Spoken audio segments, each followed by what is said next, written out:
All right. Is this one working? This one's working. Okay. Cool. Awesome. Awesome. So good to see you guys again. I've done one of these before, and I just double-checked. It was like 8 years ago in 2017, in the before times, before the plague, before all of that happened. For those of you who don't know me, my first name is Jeff. My last name is unpronounceable to most people without a lot of practice. But I have spoken at Nerd Nite before. I did a talk about the evolution of gaming, computer gaming in the 1980s, and it's slightly tangentially related to this. But just a couple, 3 months ago, I was here, sitting right over there, like you guys, when Amy was saying, I ought to be here, and the gremlin at the back of my brain went, Jeff, you know you are the biggest Babylon 5 nerd that is in town, and people need to, we'll see. Okay, so that leads me to my first question. I need to figure out what kind of an audience I got here. How many people in this room are already Babylon 5 fans and have seen most of the episodes? Okay, so that's almost about half. How many people have maybe seen a couple, 3 episodes, watched it a little bit? How many people have never even heard of Babylon 5, don't know what the heck I'm talking about? Cool, cool. My goal is by the end of tonight, you're gonna go home, you're gonna sign up for Amazon Prime, or better still, you're gonna go order the Blu-ray set, and you're gonna enjoy the best science fiction series that has ever been put on television. I made this claim, okay, 10 years ago, my son Peter was in high school, and he came back from high school one day and said, can you help settle a bet between me and my physics teacher? He says the best science fiction that's ever been on television was Battlestar Galactica. I say it's Firefly. And me, being a thoughtful father, said, why, yes, son, they're both very good selections. But I hate to tell you, you are both wrong. It is by far Babylon 5, but I do not expect you to take my word for it. Son, we are going to watch the entire series from beginning to end over the next year in our spare time. And by the end of that year, sure enough, he said, Dad, you were right. So I have at least one convert from there. Okay? So, absolutely. Let's see if this actually works. So there we go. So, how big of a nerd am I?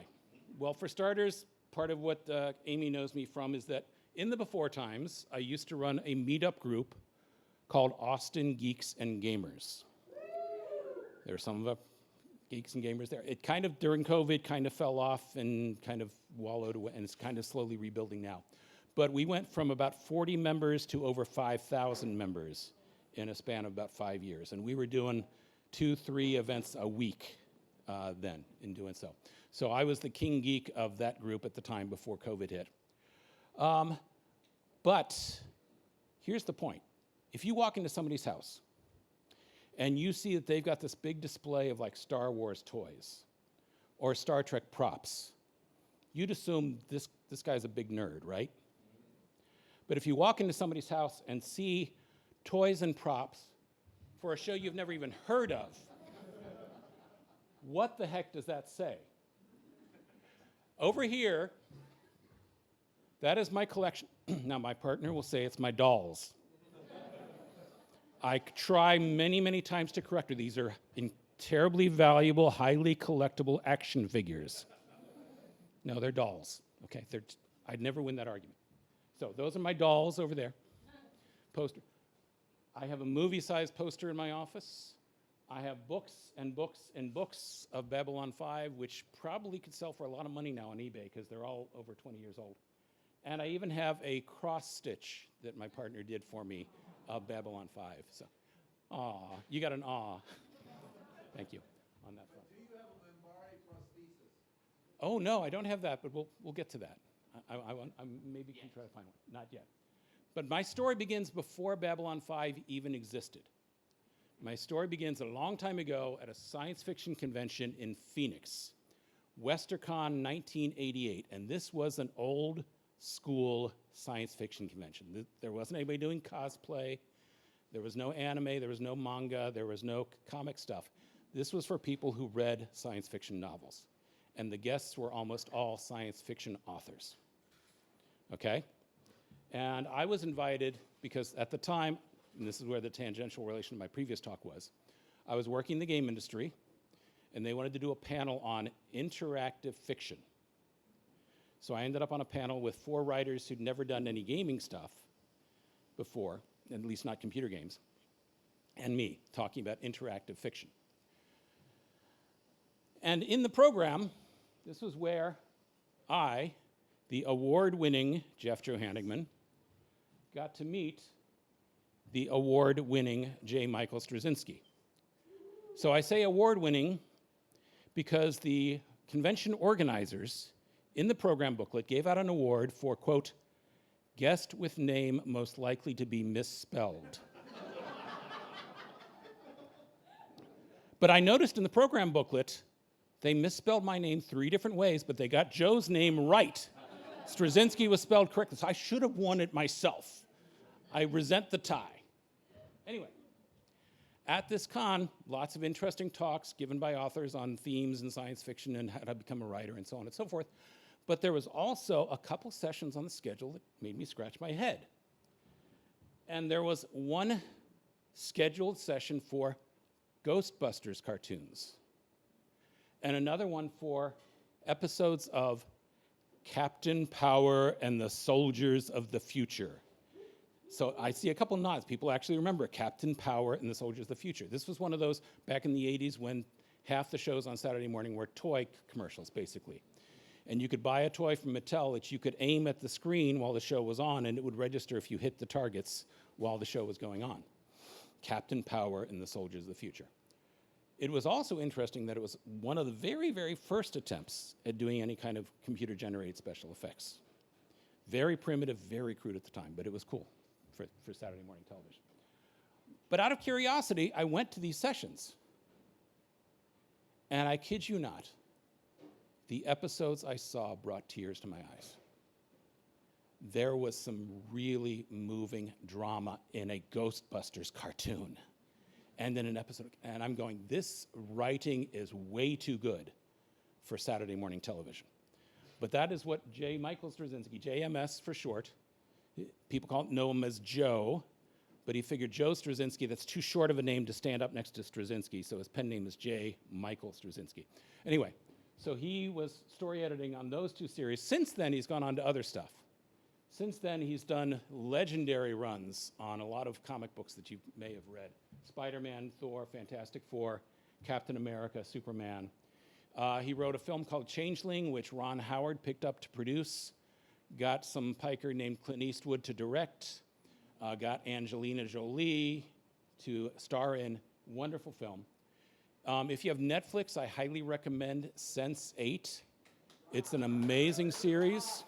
Produced by the Wachowskis, who brought us The Matrix and Speed Racer, but written primarily by Joe Straczynski. Becoming Superman is his autobiography, and his childhood was frightening and horrific and amazing, and it just totally boggles my mind that somebody who's gone through that could turn out to be a well-adjusted, idealistic human being afterwards. And I just saw the news this last week that he's throwing his hat in the ring. He got his UK work visa, so he could now possibly be considered to be a showrunner for Doctor Who coming up as they're going through that show. It's wishful thinking at this point in time, but I can but hope. But I was working at that time in the computer game industry, and I met him in '88. We exchanged cards, we exchanged contact information. A couple of years later, I'm working on a proposal for a science fiction game, a role-playing game on the computer. And I knew I was going to need some good writers who could work in a constrained format like Saturday morning television, where you shoot things at the screen. So I gave Joe a call. I said, can I send you this proposal? Like to know if you might be interested in doing some contract writing for it if it actually gets funded, if it actually gets the green light. And I called him back up a week later after I sent him the proposal. And he basically said, yeah, it looked like a really nice proposal. I'd love to work on writing for it, but there's a project I've been shopping around that just got the budget to go to a pilot film. It's called Babylon 5. I was a little heartbroken, but I understood. If you get approval to produce a series, you go for it. And this was, again, early 90s. Before there was the internet, before there was the World Wide Web. But at the time, there was Genie. Did anybody remember Genie or CompuServe or any of those? You know, you plugged in your phone, you dialed up, you know, America Online, you've got mail, yada, yada, back those days. So on Genie, there was a bulletin board that Joe kept for this unnamed at the time series that he was starting to work on. And because it was hosted on Genie, those of us who were following Joe and the progress of this show got named the Grid Epsilon, GE, Grid Epsilon Irregulars. And this shirt actually is a vintage collectible for Grid Epsilon Irregulars, people who were there before Babylon 5 existed. We were Babylon 5 fans. So they had a paper newsletter. And when the World Wide Web became a real thing, one of the very first websites of fandom. But the thing that was fascinating was Joe got onto Genie every day and posted and updated and answered questions on an ongoing basis throughout the entire production of Babylon 5. So, for those of you who've never seen Babylon 5, never heard of it, let me try to condense it down to 10 words or less, what the basic concept is for Babylon 5. In short, my favorite film of all time is Casablanca. Casablanca is set in a neutral port of call. Everybody goes to Rick's. And there's a bar in Casablanca where you have Nazis and French underground and all sorts of other folks who would normally be fighting with each other in neutral territory, trying to get along in a very uneasy way. So you combine that with Game of Thrones. Game of Thrones is a series with a lot of war, a lot of conflict, a lot of political intrigue, different families, different houses, all trying to vie for status and power in this world. And instead of talking about families and houses, you talk about alien races, and you've basically got Casablanca in space, Babylon 5. So I found, if you go back to the very first season opening, you get the opening monologue given that kind of summarizes, and let's see if this works correctly now, with audio, we hope. It was the dawn of the third age of mankind, 10 years after the Earth-Minbari War. The Babylon Project was a dream given form. Its goal, to prevent another war by creating a place where humans and aliens could work out their differences peacefully. It's a port of call, home away from home for diplomats, hustlers, entrepreneurs, and wanderers. Humans and aliens wrapped in 2,500,000 tons of spinning metal, all alone in the night. It can be a dangerous place, but it's our last best hope for peace. This is the story of the last of the Babylon stations. The year is 2258. The name of the place is Babylon 5.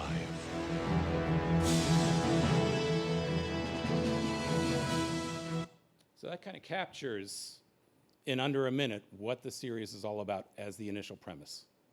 Neutral territory for all of these different races competing and vying for power and status.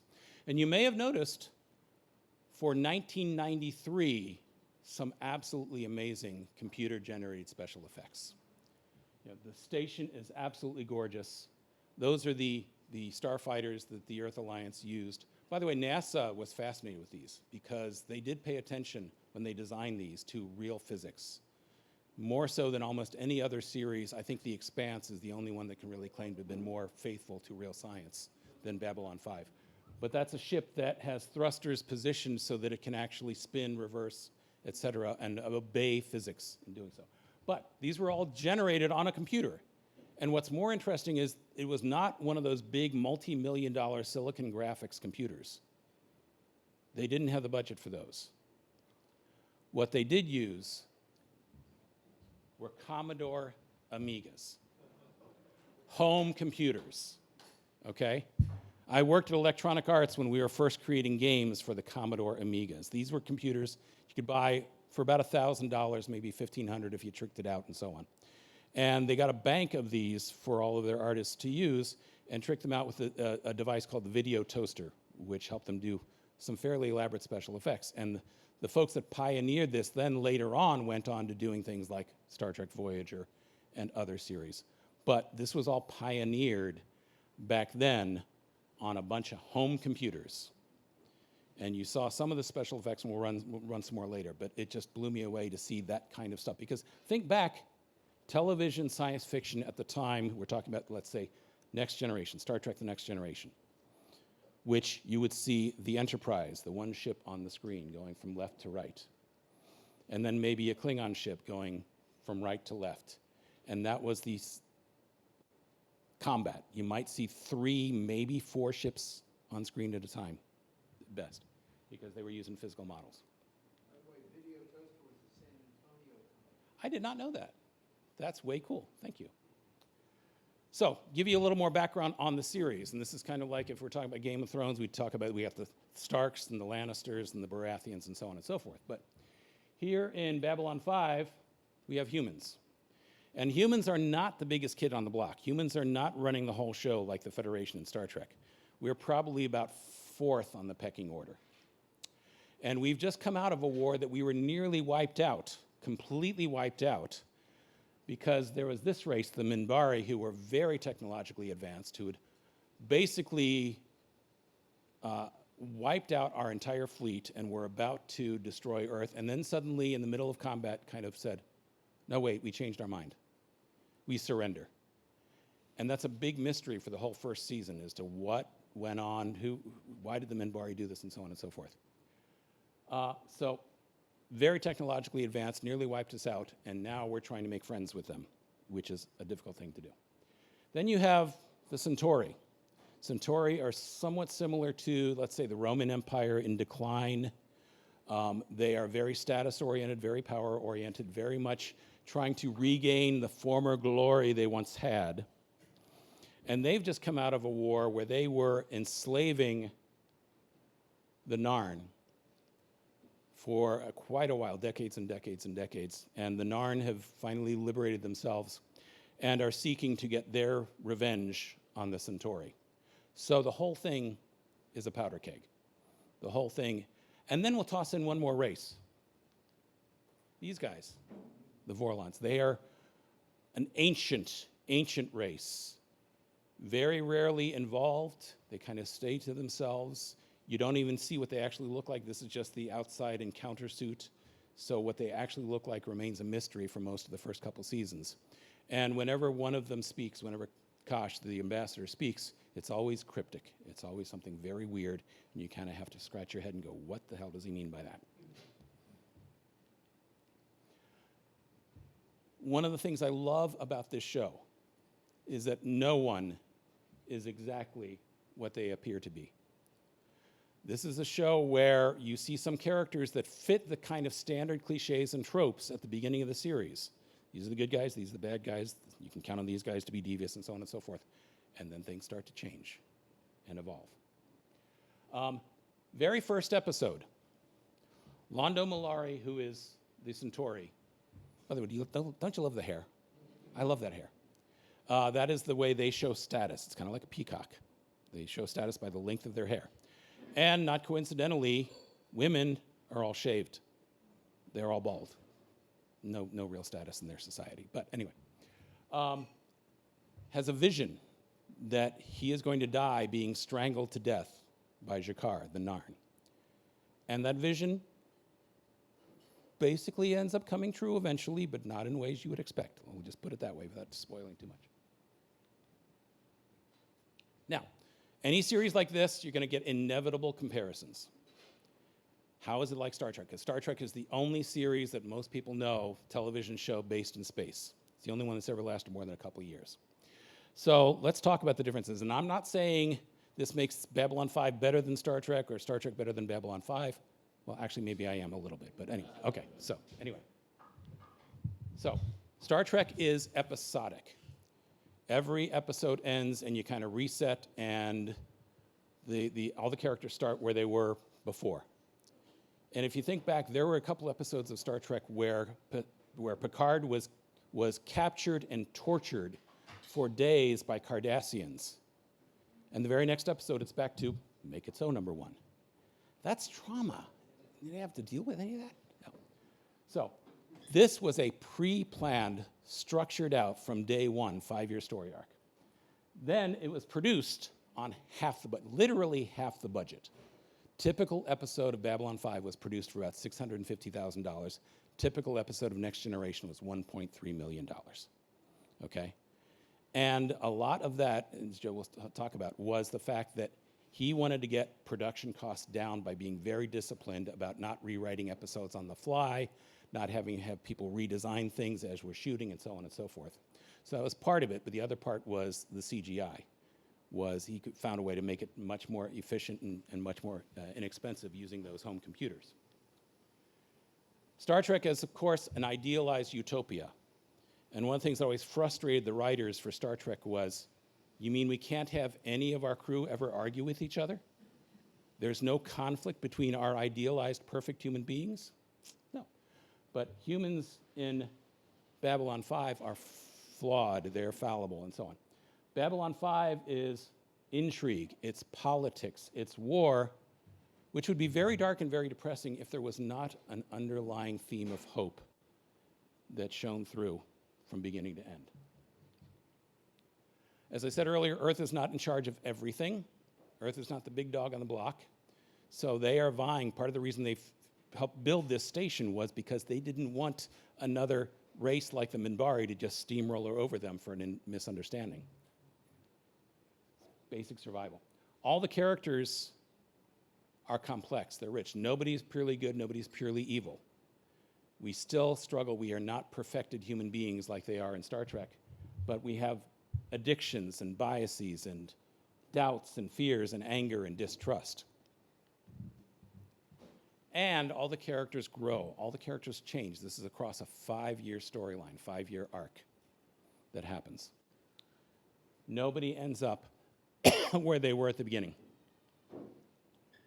And then we have Babylon 5 aliens who are genuinely alien. It's not just people with some bumps on their foreheads or crinkles on their noses.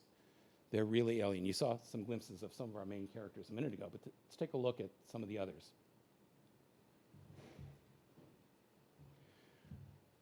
We have races called the Game, the Drazi, the Brakiri, the Markab, the Pakmara. Shadows, character called Nagrath, who ran the underground crime syndicate, and Zathras. We love Zathras. Zathras, yes. Zathras was one of my favorite characters in the whole series.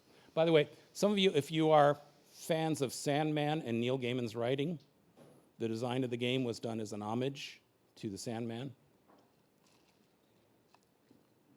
So, also, there's been a bit of controversy at the time this came out about the comparisons between Babylon 5 and Deep Space Nine, which very coincidentally, let's take a look. Well, they both ran about the same time in the 90s, mid-90s. They're both based on space stations that happen to have numbers in their titles. They're both located strategically near transit points that take you to distant parts of the galaxy. They're both run by Earth commanders who are viewed as religious figures by one of the other races. And they both end up being central to a huge, epic, interstellar war with alliances of multiple races going on. So the inevitable question was, all right, who plagiarized whom? I'll say right up front, I don't think anybody is seriously guilty of any kind of crimes involved in this. That for the same way that back in the 60s you had the Addams Family and the Munsters showing up on TV at the same time, or Bewitched and I Dream of Jeannie at the same time. 2 TV series based on space stations, mostly coincidence. But when Joe was trying to find somebody to fund Babylon 5, Paramount was one of the studios he went to. And the materials he used to pitch, they kept and they hung on to in their files. Okay? Deep Space Nine aired after the pilot for Babylon 5 was shot, but about a year before the series itself actually started. So a lot of people who'd seen the first season of Deep Space Nine are going, what's this new series about a space station? Are they ripping off Deep Space Nine? And what I find really interesting was not so much plagiarism, but influence. That if you paid attention to the way Deep Space Nine evolved, it started out, first several seasons were very episodic, standard Star Trek episode formula. But farther on down, once Worf joined the crew and so on, you started seeing more serialized, in-depth storytelling going on. They also shifted to using more CGI. They started out using physical models, big, huge space station model for Deep Space Nine. But by the time they had to do the Dominion War and all of these Dominion ships and Cardassian ships and everything else going on, that was all CGI. And then these guys show up in Babylon 5. Isn't that interesting? Joe has immense respect for many, many of the people that work on Star Trek. And he gave a very important role to Walter Koenig, playing what's known as a Psi-Cop. They hunt down rogue telepaths. And this became an interesting metaphor, just the same way that, say, the X-Men are for a marginalized group of people. The telepaths were marginalized in our society, and in some ways, it's almost justifiable, because would you want to be around people who could read your thoughts and know all your secrets all the time? Would make me a little worried. I'm worried about what my phone knows about me. So, and he named a character after one of the great science fiction authors who'd written books about telepaths in society, and he followed some of the rules that the author, Alfred Bester, had laid out. But the quote that I added in here was his perspective, because he played Alfred Bester as the hero of his own story, the hero to his own people. You know, the real reason you don't like me, Commander, it's the jealousy of evolution. Normals like you are obsolete. The future belongs to telepaths, and I intend to make sure that future happens one way or another. He got to do more real solid acting in a handful of episodes of Babylon 5 than he got to do in years and years of Star Trek. I'm just going to say that.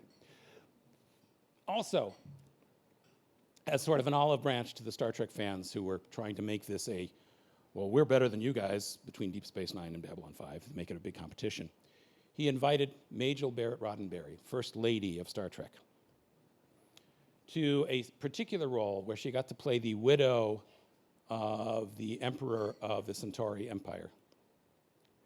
And one of the interesting lines that she got in there, talking ostensibly in the script about her Centauri Emperor late husband, but this was shortly after Gene Roddenberry had died as well. And she says, greatness is never appreciated in youth, called pride in middle age, dismissed in old age, and reconsidered in death, because we cannot tolerate greatness in our midst. We do all we can to destroy it. And this was at a time when people were second-guessing the late, great Gene Roddenberry. And she went back to Joe and goes, who is this really written for? We know. All right. So I want to share a little bit of Joe talking about his own story about how he created Babylon 5. See if we get this to queue up right. I created a show called Babylon 5, which took 5 years for us to sell. Babylon 5 came from a number of areas all at the same time. Having been involved with various science fiction shows and network shows by this point, my sense was that about 30% of any television budget goes to waste from lack of preparation and forethought. I thought, number one, can the production model of television be done differently to make it more responsible and more responsive and more smart? So that was the production challenge. On the creative side, I was playing with two different notions at the same time. One was the idea of a big, huge, epic saga science fiction show, which would be massively expensive, showing empires rising and falling, interstellar war, and all that stuff, which I knew I could never sell. It was too expensive. The other one was the idea about a small space station, people trying to survive with each other and put up with each other in a small tin can. And then I realized one day in the shower that they were the same story. That you take this huge tapestry and you boil it down to the individual living on the space station, like a UN kind of a thing. And it is that big story writ small. So you see the consequences on a personal level, on a individual level. So you can see the consequences of war, you see the consequences of diplomatic breakdowns.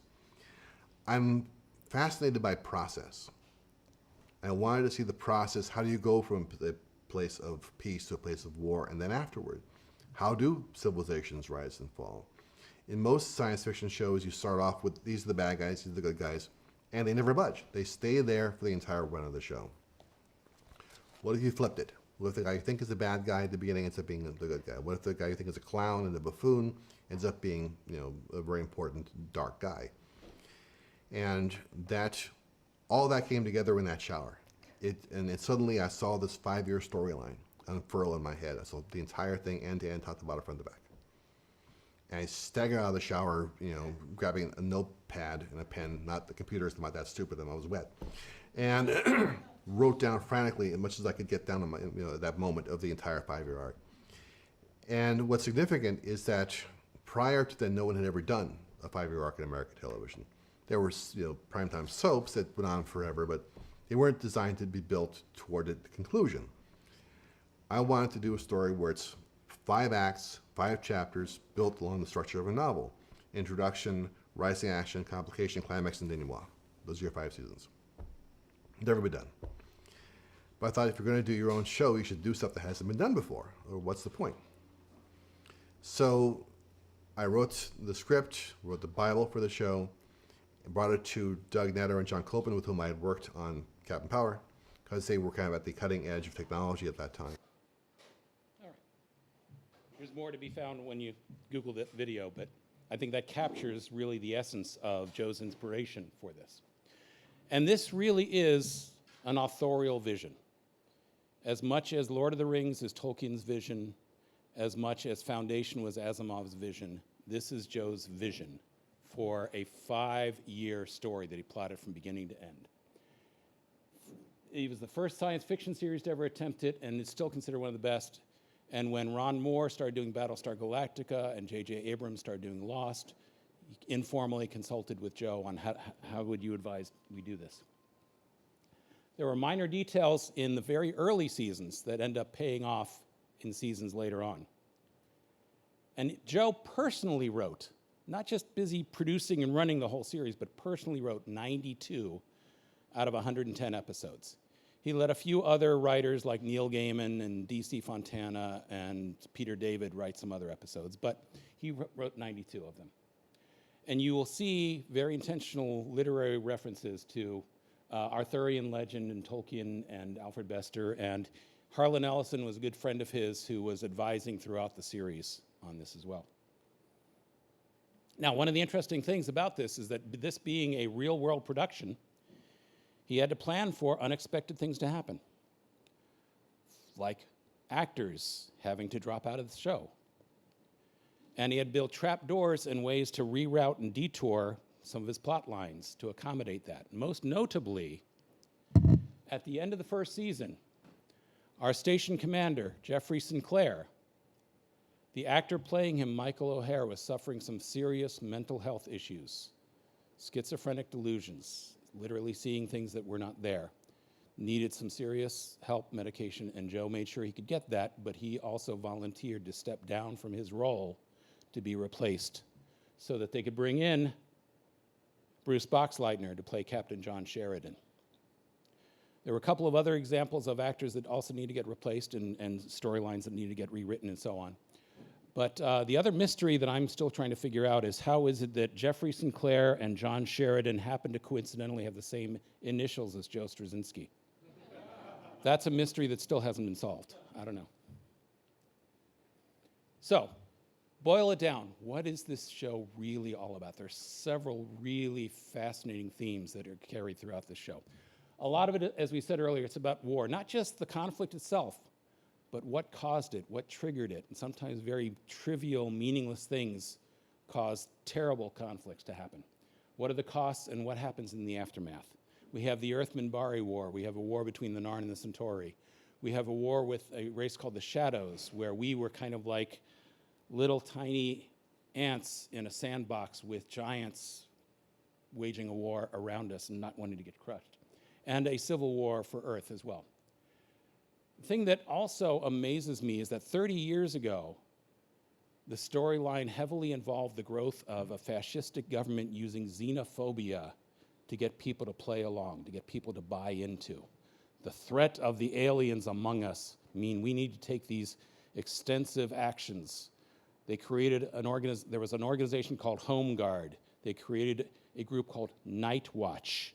They created the Ministry of Peace. And if these are not setting off your George Orwell 1984 alarms, you're missing out on some pretty serious cues. And this was 30 years ago. This was during the Clinton administration. And I was watching this going, well, this would never happen here. Anyway, power of choice and responsibility for the consequences. And you see many apparently minor, small choices that have ripple effects that are huge. And you also have characters who feel like, I have no choice, I had to do this was mandated upon me, when they really did have choices to do better. A lot of it also is personal identity. Who are you? What do you want? Why are you here? And different characters answer these questions in different ways that have profound impact on the storyline. You see character growth. You see characters fighting for their own redemption, trying to find ways to undo the damages they may have done. You find a need for forgiveness throughout the whole storyline. Empathy is also a serious theme for this. And if it were not for characters being able to empathize with each other, the galaxy would have ended up vastly different. And finally, and one of the things I find fascinating about it's underlying messages of hope and faith. And this comes from a creator who is an atheist. But he had respect for so many different forms of religion and so many different forms of belief that it was interwoven in many different ways throughout the series.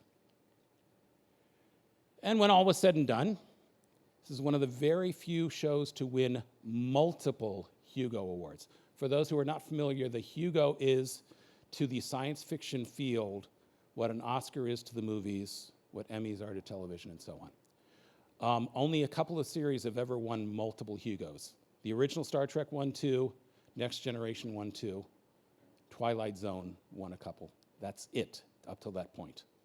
Since then, Game of Thrones has won a couple.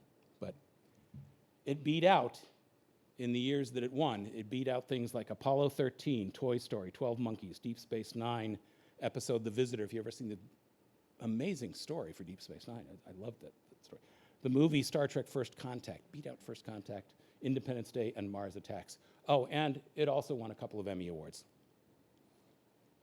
So, also, if you trust IMDb for anything, I checked, they put together a list of the 100 best space shows of all time. See what ended up number 1? Whew. Deep Space Nine, number 2, The Expanse, which I have great respect for, number 3, and then Next Generation, so on down. Firefly's in that top 12 there as well. So I'm going to wrap basically at this point with a quick, maybe 2 minutes worth of what was called a sizzle reel that they put together when Babylon 5 was about to get canceled after only its 4th season. The consortium that was syndicating it had fallen apart, and they found TNT, the cable network TNT, that they had to pitch this to. So I'm going to run a 2-minute clip, and then we'll wrap things up for a little Q&A. Oops.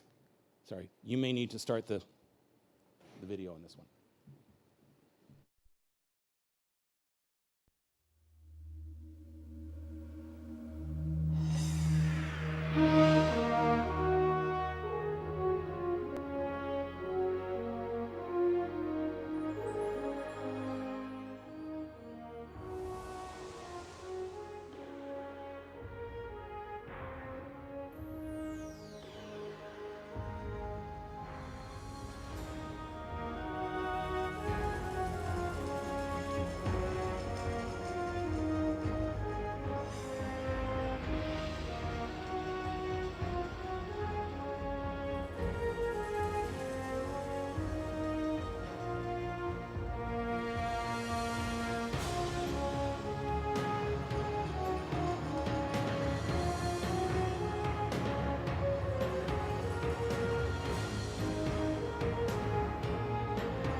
it's easy to find something worth dying for.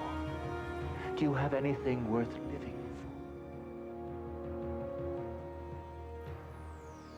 for? There is no greater power in the universe than the need for freedom.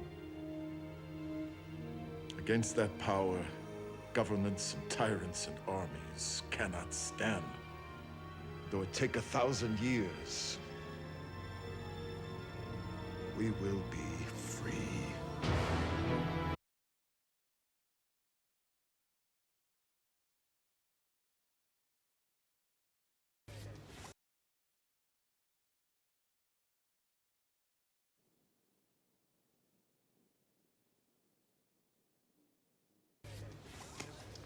You know, I used to think it was awful that life was so unfair.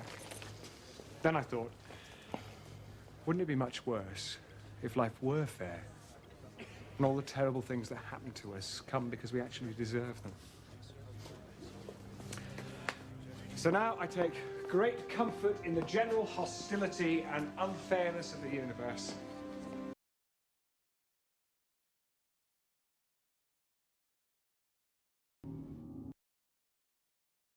Where to watch, because I'm hoping that now I will convince at least a couple of you to seek it out on the company that makes more money than God right now. You can find it on Prime Video. If you subscribe to that. I won't name the name that starts with A. There's also, you can get it for free on the Roku channel. Did this cut out? Testing? Aw, okay. All right. It won't make it on the recording. Oh, well. We're good. Okay. You can find it for free on the Roku channel and on a service called Tubi, also for free. But really, what my recommendation is, get the Blu-ray set. I'm becoming more and more of a fan of just old-fashioned physical media because you never know when a streaming service is just going to mysteriously disappear your favorite show. So just buy it for the real experience. All right. Open for questions.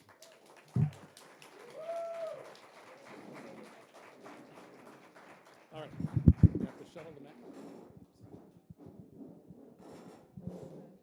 Oh, did you switch the batteries out?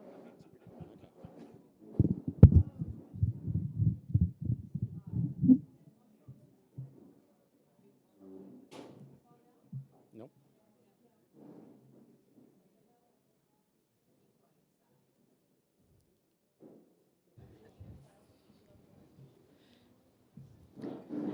Okay. Well, There we go. hot mic. There we go.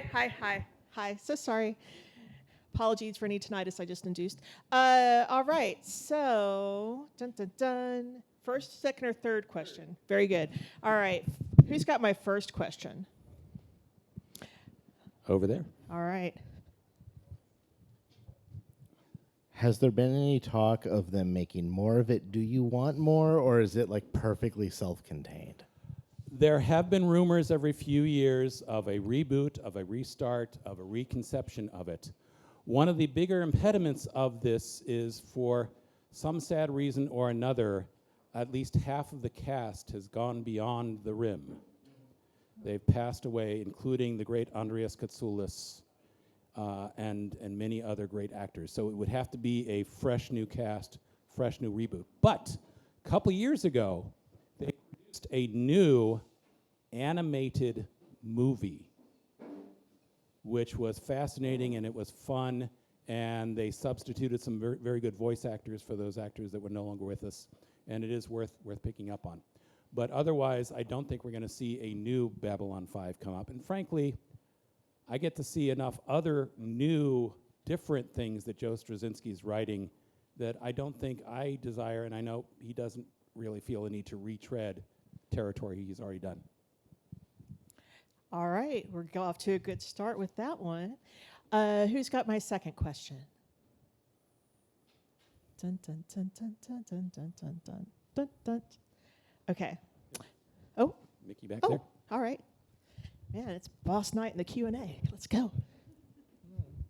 So what is Joe doing now? What is Joe doing now? I've been picking up on, he's been writing several comics lately. He often has TV series writing projects that are going on behind the scenes that I don't hear about until they're actually made. And, as I mentioned earlier, he's thrown his hat into the ring for being the next showrunner for Doctor Who. So again, that's wishful thinking on my part, but I think he'd be an amazing choice for Doctor Who. Excellent. All right, now my third question I know is up here. All right, what you got? Okay, well, first off, I have a surprise for you. Okay. And also, it's a trivia question to test your knowledge. Does this man here look familiar to you? To my left here? My name is Thomas. Really? That's your clue. Jinxo? Yep. You? Uh-huh. Oh, you are awesome. Thank you. You are awesome. Okay. So, one of my favorite first season episodes. Really? Yes. Not just because of you. I mean, yes, you certainly added to it. But I love David Warner. David Warner is one of the most amazing actors. He's been in several episodes of Star Trek, including the movie, which one was it? It was 6? 6, where he was playing the Klingon chancellor that got murdered and so on. But he was also the Cardassian torturer. But he played a good guy. He doesn't get many opportunities to play a good guy. And he was playing somebody seeking the Grail. And you got to carry on the mission. Yes. Have you found it yet? No. What have you been doing with yourself? You've had 30 years. Well, I tried to. So what happened was he gets killed. So what? David Warner, he's the last of the True Seekers, and the True Seekers they couldn't find the Holy Grail on Earth, so they decided to look into space, as one would. And I was my character Jinxo. They called him Jinxo because I was going to get thrown off Babylon 5 because I got caught stealing, and but I didn't want to leave because whenever I left Babylons 1 through 4, they imploded. That's how I got the name Jinxo. And in the end, David Warner's character Aldous, right, gets Aldous Gaiich. he gets he gets killed trying to saving me, and so I end up leaving Babylon 5 to go look for the Grail.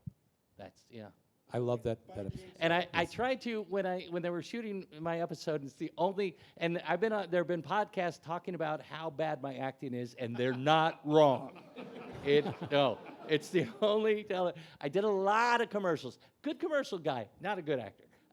But I tried to get them to keep me on, and I wanted to come on every episode, just kind of poke my head in a space lounge and go, "Has anybody here seen the Grail?"